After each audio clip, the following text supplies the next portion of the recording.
دنیا بھر میں جیو ایکسپریس نیوز کے ناظرین کو اپنے نیوز کاسٹر محدثین حسین بلال کی طرف سے السلام علیکم۔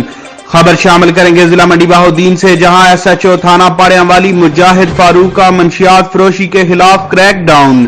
منشیات فروش رنگے ہاتھوں گرفتار، 1 کلو 370 گرام چرس اور پسٹل 30 بور برآمد۔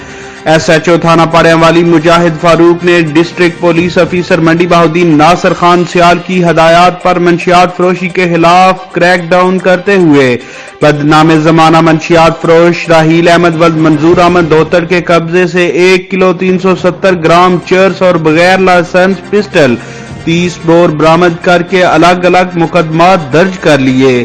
کیمرہ مین ثاقب شیخو کے ساتھ رپورٹ محدثین حسین بلال، جیو ایکسپریس نیوز، منڈی بہاؤالدین۔